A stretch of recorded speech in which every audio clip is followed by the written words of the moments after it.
Hello everyone, welcome to my channel.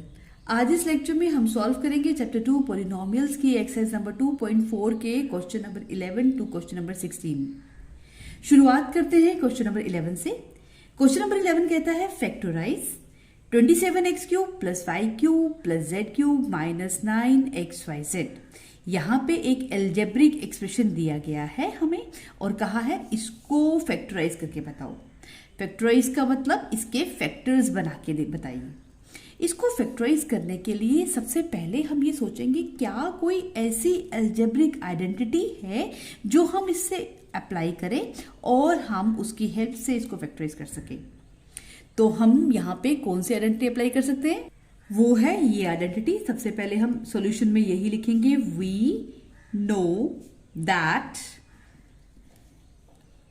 X cube plus Y cube plus Z cube minus 3xyz is equal to x plus Y plus Z into X square plus Y square plus Z square minus x Y minus Y Z and minus Z X. ठीक है, ये identity apply करेंगे इस question में। हमने यही identity क्यों दी, क्योंकि देखो अगर हम इस आइडेंटिटी के एलएचएस को देखें तो ये जो पार्ट है ये इससे मैचिंग है ना, लेकिन अभी ये पूरा इससे मैच नहीं हो रहा। देखो यहाँ पे 1 2 3 4 टर्म्स है, यहाँ भी 1 2 3 4 टर्म्स है। पहले यहाँ पे 3 नंबर्स का क्यूब है, यहाँ भी 3 नंबर्स का क्यूब है, उसके बाद में एक और टर्म है, यहाँ पे भी बाद में एक और टर्म है। लेकिन हम इसको पूरा का पूरा इससे मैच करने के लिए थोड़ा सा इसे चेंज करेंगे। वो कैसे करेंगे, देखो हम सबसे पहले यहाँ पे इसको एज इट इज लिख लेते हैं। हम यहाँ पे लिख लेते हैं 27x cube plus Y cube plus Z cube minus 9xyz is equal to, इसको हम ऐसी फॉर्म में चेंज करेंगे कि ये आइडेंटिटी एग्जैक्ट इससे मैच हो जाए। वो कैसे होगा, देखो 27x क्यूब को हम लिख सकते हैं 3x का होल क्यूब। ठीक है, y क्यूब तो ऑलरेडी ऐसा ही है तो ये यहीं पे रहेगा ऐसे ही। z क्यूब को भी एज इट इज रहने देते हैं, माइनस यहां पे जो 9xyz है उसको हम लिख सकते हैं ना 3 into 3x into y into Z. अब इस स्टेप को ध्यान से देखो, कुछ बच्चों को यहाँ पे कंफ्यूजन हो गई कि मैम ने ये 3 कहाँ से लाया, इसको 3x और y और z क्यों लिखा। देखो हम चाहते हैं कि ये आइडेंटिटी पूरी इससे मैच हो जाए।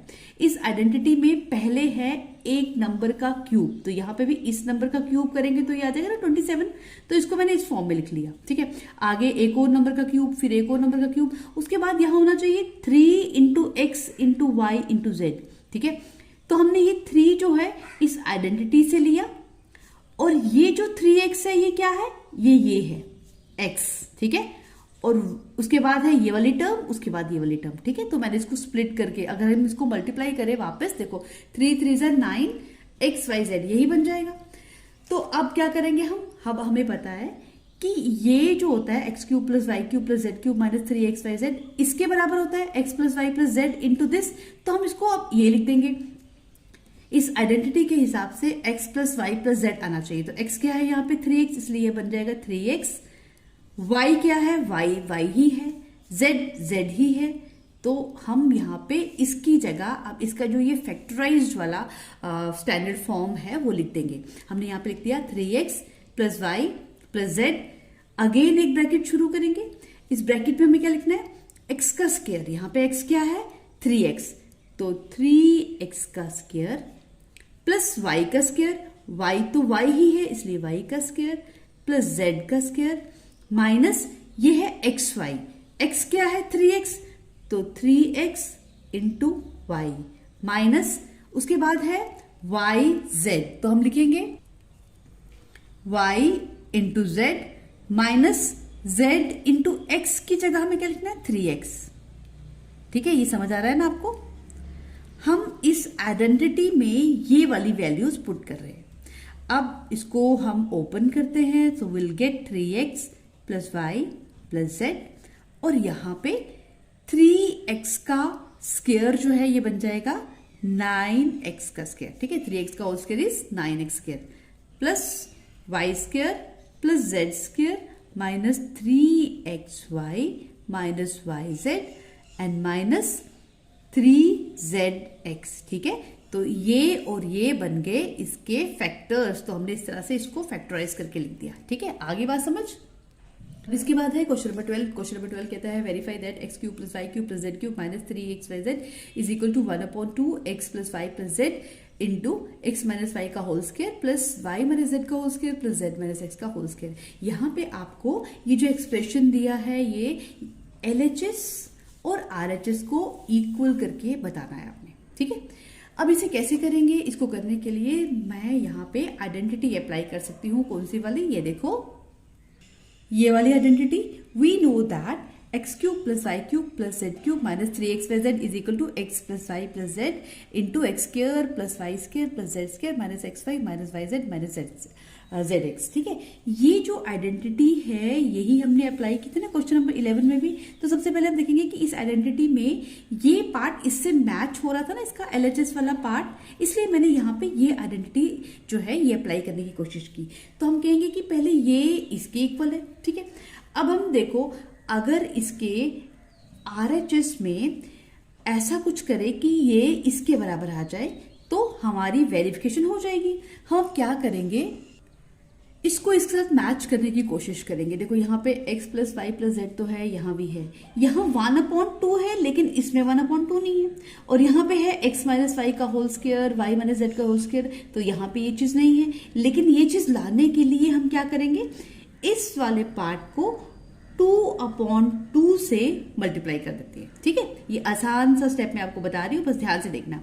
x 2/2 into X plus Y plus Z और यहाँ पे X square plus Y square plus Z square minus XY minus Y Z minus ZX, ऐसे ही लिखा, ठीक है। मैंने क्या किया यहाँ पे 2/2 से अगर मल्टीप्लाई कर दिया तो देखो 2 तो कैंसिल हो जाएंगे, इससे कोई फर्क नहीं पड़ेगा, इसलिए हमने यहाँ पे 2/2 से मल्टीप्लाई किया। 2/2 से ही क्यों किया, क्योंकि यहाँ पे मुझे 1/2 चाहिए था और मुझे इसको इस फॉर्म में कन्वर्ट करना है, ठीक है। अब इसके आगे हम क्या करेंगे, इसको हम इस तरह से लिख सकते हैं 1/2 X plus Y plus Z. देखो इस 2/2 में से 1/2 मैं यहीं पे रहने दूं, ये जो ऊपर वाला 2 है इसको मैं उठा के इससे मल्टीप्लाई कर दूं, ठीक है, तो कोई फर्क नहीं पड़ेगा ना। तो ऐसे में कर देती हूँ X square plus Y square plus Z square minus XY minus Y Z minus ZX, ठीक है। ये देखो ये वाला स्टेप ध्यान से देखना, यहां पे हम क्या कर रहे हैं। अब ये स्टेप दोबारा देखो, हमने क्या किया, ये जो 2/2 था इसमें से 1/2 को यहाँ पे रहने दिया और जो ऊपर वाला 2 था उसको मैं यहाँ पे इस पीछे वाली ब्रैकेट से मल्टीप्लाई कर रही हूँ, ठीक है। इस स्टेप में मैंने ये किया, ये 2 ऊपर वाला यहाँ पे लिख दिया, ठीक है, तो कोई फर्क नहीं पड़ेगा। लेकिन अब इसे आगे सॉल्व करेंगे तो ये क्या बन जाएगा, देखिए इसे आगे हम इस तरह से सॉल्व कर सकते हैं।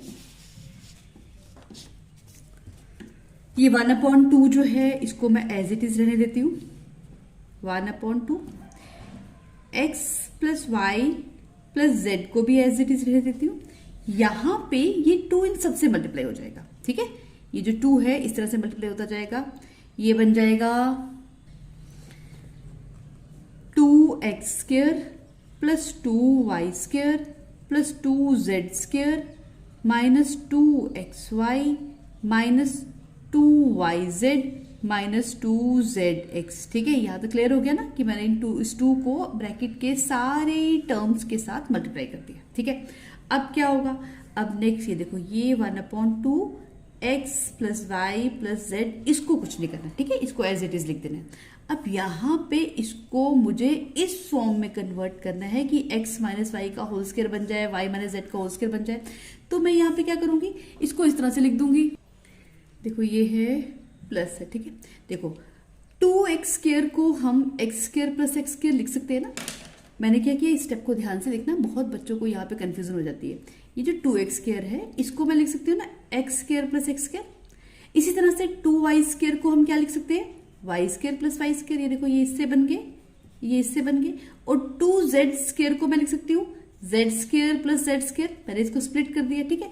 बाकी इनको कुछ भी नहीं किया, ये ऐसे ही रहने दिए, -2xy minus Y Z minus 2zx, ठीक है। अब क्या करेंगे, अब नेक्स्ट हम ऐसा करते हैं, ये वाला एक्स स्क्र एक वाई स्क्र और एक जो -2xy है इसको इकट्ठा कर लेते हैं, ठीक है। यहां पे अब ध्यान से ये स्टेप देखना, 1/2 X plus Y plus Z, इसको एज इट इज लिखा। यहां पे मैं एक्स स्क्र एक ले रही हूं, एक वाई स्क्र ले रही हूं और -2xy लिया मैंने, ठीक है, और इसको एक ग्रुप में लिख दिया ऐसे। उसके बाद प्लस हम ऐसे लिख सकते हैं, इनमें से एक वाई स्क्र ले लिया मैंने, एक जेड स्क्र और एक -2yz, ठीक है, इनका ग्रुप बना लिया।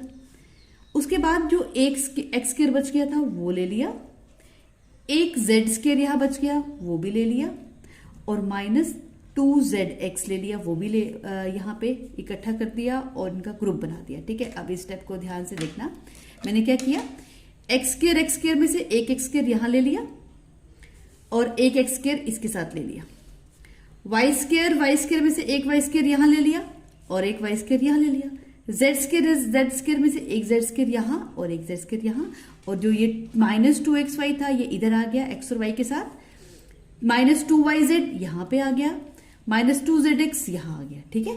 तो लेकिन ये तो हमारे फॉर्मूला बन गए, ये किसके फॉर्मूला बने आपको याद आ गया, 1/2 X plus Y plus Z, yes guess करो क्या फॉर्मूला बन गया, X square plus Y square -2xy, ये तो किसका फॉर्मूला है, एक्स, बोलते जाओ साथ साथ, ये है फॉर्मूला x माइनस वाई के होल स्क्वायर का। और ये किसका फॉर्मूला है, Y square plus Z square -2yz, ये तो फॉर्मूला है हमारा y माइनस जेड के होल स्क्वायर का। और इसी तरह से X square plus Z square -2zx, ये किसका फॉर्मूला है, ये फॉर्मूला है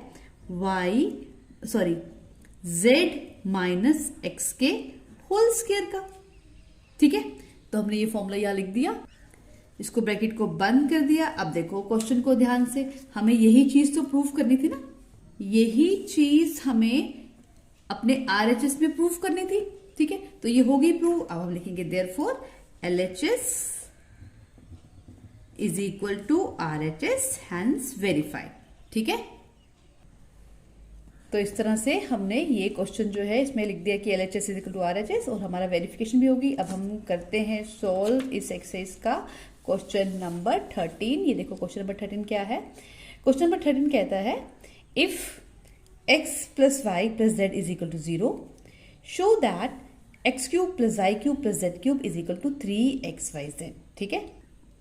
देखो सबसे पहले हमने यहां पे इस फॉर्मूले को अप्लाई किया, हमने कहा कि x cube plus Y cube plus Z cube -3xyz जो है वो किसके बराबर होता है, x plus Y plus Z into x square plus Y square plus z square -xy minus Y Z minus Z x, जो हमने आइडेंटिटी अप्लाई की थी क्वेश्चन नंबर 12 में, वही वाली, ठीक है। अब हम देखते हैं कि ये जो आइडेंटिटी है इसमें अगर x plus Y plus z की वैल्यू 0 पुट कर दे तो क्या होगा, ठीक है। यहां पे ये जो x plus Y plus z है इसकी जगह 0 लिख देंगे, ठीक है।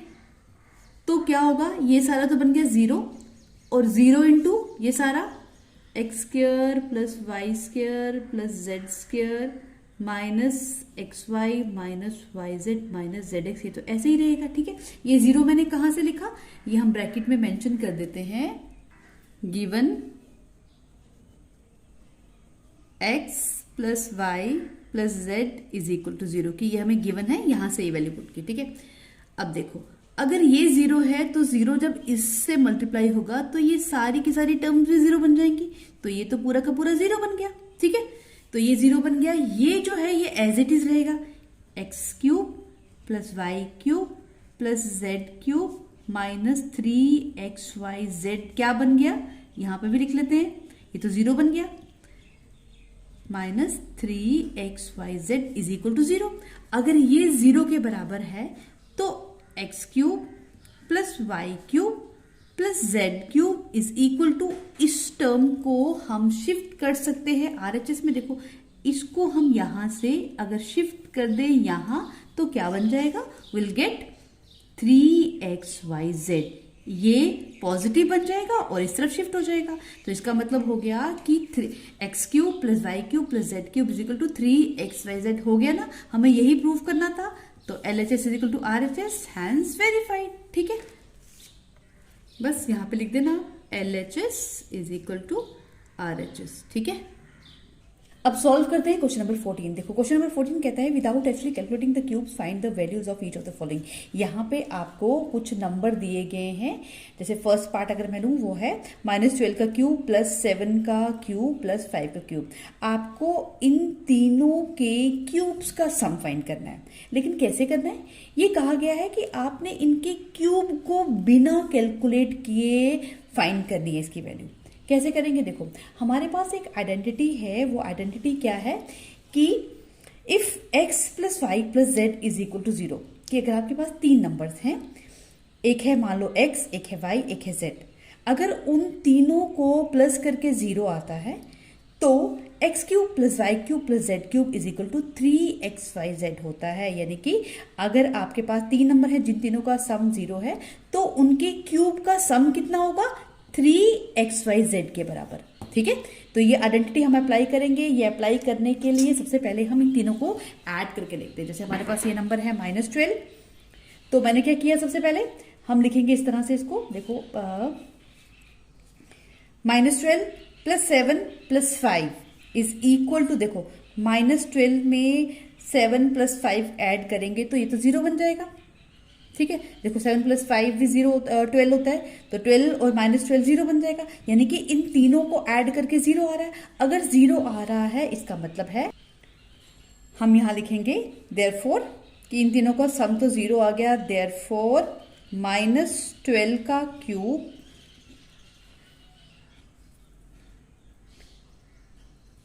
+7 का क्यूब +5 का क्यूब = क्या होगा, 3 × -12 × 7 × 5, यानी कि 3 को इन तीनों नंबर्स का मल्टीप्लाई करेंगे, जो आंसर होगा वो ही इसका आंसर होगा। And this = -1260। ठीक है, सेकेंड पार्ट में भी हम ऐसे ही करेंगे। सेकेंड पार्ट में भी हम क्या करेंगे, हम लिखेंगे कि we know that x + y, if x + y + z = 0, कि अगर इन तीनों का सम 0 होता है then x³ + y³ + z³ = 3xyz। तो पहले हम देखते हैं कि क्या इनका सम 0 है कि नहीं। ठीक है, क्योंकि ये फॉर्मूला तभी अप्लाई होगा अगर इन तीनों नंबर्स का सम 0 हो। अगर इनका सम 0 नहीं है फिर तो हमें डायरेक्ट पहले इनका क्यूब निकालना पड़ेगा, फिर उन क्यूब्स को ऐड करेंगे। ठीक है, और यहाँ पे क्यूब है। ठीक है, आप ये क्यूब लिख लेना। अब देखो इसे सॉल्व कैसे करेंगे, हम लिखेंगे सिंस, यहाँ पे भी ये जो नंबर हैं देखो ऐसे होगा, सिंस 28 + -15 + -13 = देखो अगर मैं 28 -15 -13 करूं तो ये तो 0 आ जाएगा। ठीक है, क्योंकि -15 -13 तो -28 बन जाएगा, +28 और -28 is 0, ये तो 0 आ रहा है। इसका मतलब क्या हुआ, इसका मतलब ये हुआ कि देयरफॉर 28³ + -15 का क्यूब +-13 का cube = 3 × 28 × -15 × -13 which is equal to, इन सबको मल्टीप्लाई करेंगे, 3 × 28 × माइनस ये बन जाएगा 3 × दिस इज, यहाँ पे हम इसको ऐसे लिख सकते हैं। देखो 28 को मैंने यहाँ पे, अब ये रफ में कैलकुलेट करके देखना, एंड ये मैंने करके देख लिया है, इसका आंसर इज 16380। ठीक है, आप ये कैलकुलेट करके देख लेना। बस आपको 3 को इन तीनों नंबर से मल्टीप्लाई कर देना है and you will get the sum of the cubes. ठीक है, अब सॉल्व करने जा रहे हैं हम क्वेश्चन नंबर 15। क्वेश्चन नंबर 15 कहता है give possible expressions for the length and the breadth of each of the following rectangles in which their areas are given. यहाँ पे कहा गया है कि आपको एक रेक्टेंगल के एरिया का एक एक्सप्रेशन दिया गया है। ठीक है, ये किसी रेक्टेंगल के एरिया का एक्सप्रेशन है। अगर उस रेक्टेंगल के एरिया का एक्सप्रेशन ये है तो आप बताइए कि उस रेक्टेंगल की लेंथ और ब्रेड्थ का क्या एक्सप्रेशन होगा। ठीक है, आपने ऐसे बताना है इसे। यहाँ समझ लो कि आपको यहाँ पे एक अलजेब्रिक एक्सप्रेशन दिया गया है जो कि किसी रेक्टेंगल का एरिया है। आपने बताना है कि अगर ये एरिया है तो इसका जो लेंथ है और जो ब्रेड्थ है उसे हम कैसे एक्सप्रेस कर सकते हैं अलजेब्रिक एक्सप्रेशंस के तौर पे। तो कैसे करेंगे, इसके लिए हमें करना क्या है, पहले इसको ध्यान से देखते हैं। ये नंबर क्या है, 25a²। देखो हम इसे ऐसे लिख लेते हैं, एरिया ऑफ रेक्टेंगल। इस रेक्टेंगल का एरिया कितना है, 25a² माइनस 35a प्लस 12। इसको हम स्प्लिट करेंगे और फैक्टराइज कर देंगे। ठीक है, हम इसे फैक्टराइज करेंगे कैसे, स्प्लिट करने वाले मेथड से। ठीक है, तो हम इसे कैसे स्प्लिट कर सकते हैं, देखो हम यहाँ पे 25a² ही रहने देते हैं।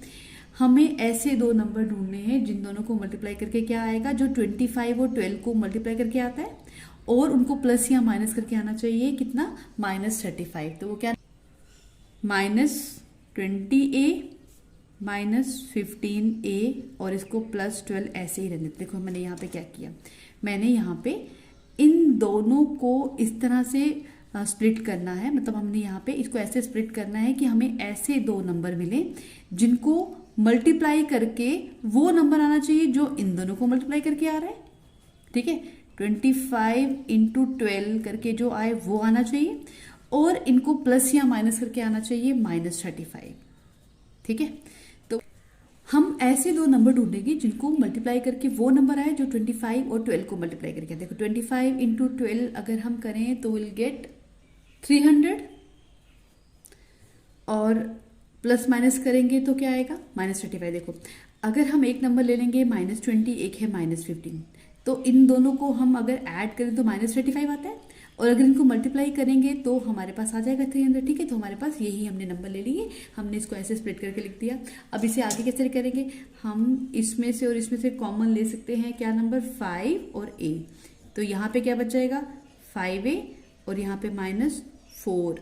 ठीक है, देखो इन दोनों को ध्यान से देखो, 25a² माइनस 20a में से मैंने कॉमन ले लिया 5 और यहाँ पे a² है, यहाँ a है तो a कॉमन ले लिया। अब मैंने यहाँ पे कॉमन लिया 5a और ब्रैकेट के अंदर क्या बच गया, देखो हमें ब्रैकेट को सॉल्व करके वापस 25 बनाना था तो यहाँ पे 5 आना चाहिए क्योंकि 5 5 से 25 होता है और a² और 5 4 से 20, इसलिए यहाँ पे 4 आ गया। अब इसी तरह से यहाँ पे हम कॉमन क्या ले सकते हैं, हम यहाँ पे कॉमन ले सकते हैं कि -3 और अंदर क्या बचेगा, यहाँ पे 3 5 × 15 होता है और साथ में a और यहाँ पे बाहर माइनस है इसलिए ये साइन चेंज हो जाएगा, ये बन जाएगा माइनस का 3 4 ठीक है। अब देखो ये है 5a - 4 5a - 4 तो 5a 5 - 4 कॉमन आ गया तो हम यहाँ पे लिख लेंगे 5a - 4 और दूसरी ब्रैकेट में 5a - 3 5a - 3। तो इस तरह से हमने इसको बस सिंपली स्प्लिट कर दिया, इसके दो फैक्टर बना दिए। अब हम लिखेंगे कि therefore possible expression for the length is 5a - 4 कि अगर ये जो रेक्टेंगल है इसका एक्सप्रेशन ये है इसके एरिया का, तो इसकी लेंथ के लिए एक्सप्रेशन क्या होगा, ये पहला वाला 5a - 4 और इसकी ब्रेड्थ का एक्सप्रेशन क्या होगा 5a - 3। ठीक है, ये हो गया इसका आंसर। अब इसके बाद है इसका पार्ट नंबर 2। पार्ट नंबर 2 पे कहा है area is equal to 35y² plus 13y - 12। यहाँ पे हमें एरिया कितना दिया हुआ है 35y² प्लस 13y - 12। ये एरिया के लिए एक्सप्रेशन है। सबसे पहले हम जैसे पार्ट नंबर 1 में किया था इसको हम फैक्टराइज करेंगे। फैक्टराइज कैसे करेंगे, by splitting the middle term. कैसे स्प्लिट करेंगे, हम देखेंगे कि क्या हम कोई दो ऐसे नंबर हैं जिनको मल्टीप्लाई करके वो आए जो 35 और 12 को मल्टीप्लाई करके आता है और प्लस माइनस करके आना चाहिए +13। ठीक है, तो वो ऐसे दो नंबर कौन से होंगे, हम ऐसे लिखेंगे 35y²। यहाँ पे मैं 13y को स्प्लिट करके लिख सकती हूँ प्लस 28y माइनस 15y और -12 को एज इट इज। ठीक है, 28 × 15 करेंगे तो वही नंबर आएगा जो 35 × 12 करके आएगा और इसको प्लस माइनस करेंगे तो वापस 13y आ जाएगा। इसलिए मैंने इसको ऐसे स्प्लिट कर दिया, आप करके भी देख सकते हैं रफ में। अब उसके बाद आप इसको देखोगे आपकी इनमें से कॉमन क्या है, इन दोनों में से कॉमन हम ले सकते हैं 7 और y। तो 7 और y को कॉमन लिया, यहाँ क्या बच गया दिस इज 5y और यहाँ पे बच गया +4। ठीक है, देखो हम इसे मल्टीप्लाई करेंगे, 7 5 35, y into y y square, 7 4 28 और साथ में y। यहाँ पे हम कॉमन क्या ले सकते हैं, यहाँ ले सकते हैं -3, तो अंदर रह जाएगा 5y +4। देखो यहाँ पे बाहर माइनस है इसलिए अंदर प्लस आ जाएगा। ठीक है, minus into plus is minus. अब ये जो है स्प्लिट होके क्या बन गया 7y -3 एक ब्रैकेट में, यहाँ पे ऐसे लिख सकते हैं, इसे लिख लो 5y +4।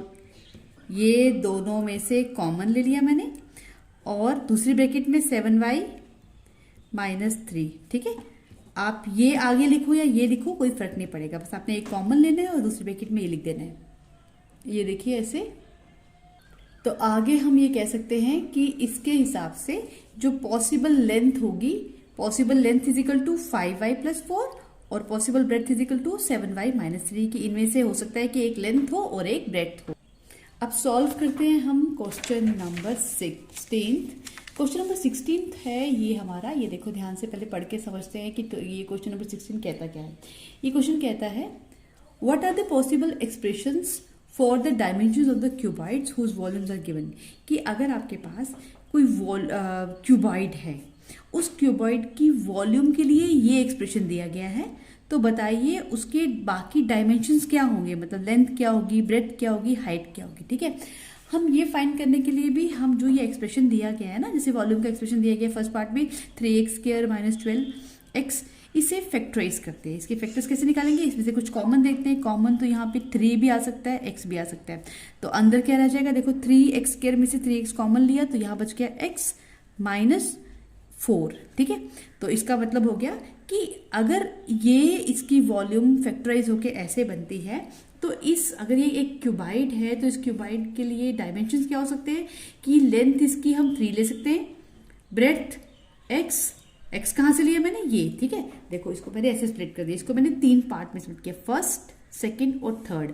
ये मैंने मान लिया कि है इसकी लेंथ, ये हम मान लेते हैं कि इसकी ब्रेड्थ है और ये हो सकता है इसकी हाइट हो। ठीक है, अब है इसी तरह से इसका सेकंड पार्ट। सेकंड है कि अगर वॉल्यूम किसी क्यूबाइड की ये हो, वॉल्यूम के लिए एक्सप्रेशन हो 12k y² + 8k y - 20k, तो बताओ उसकी लेंथ ब्रेड्थ हाइट क्या होगी, उसके डायमेंशंस क्या होंगे। कैसे करेंगे हम फाइंड, देखो हम इसको भी पहले फैक्टराइज करेंगे। फैक्टराइज कैसे कर सकते हैं, हम देखेंगे क्या इनमें से कुछ कॉमन है।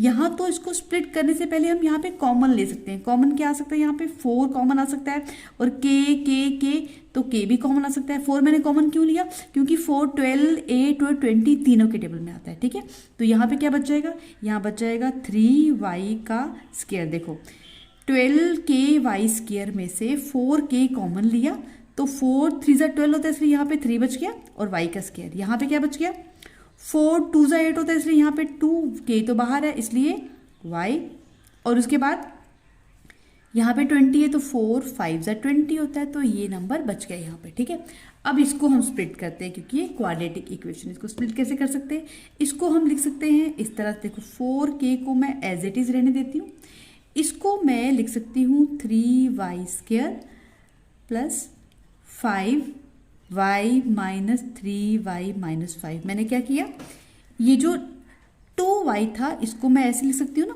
5y - 3y, मैंने स्प्लिट कर दिया। अब इसमें से कॉमन क्या आ सकता है, देखो 4k, यहाँ पे हम इन दोनों में से कॉमन क्या ले सकते हैं, हम कॉमन ले सकते हैं y। ठीक है, अगर मैं y कॉमन ले लूँ तो यहाँ क्या बच जाएगा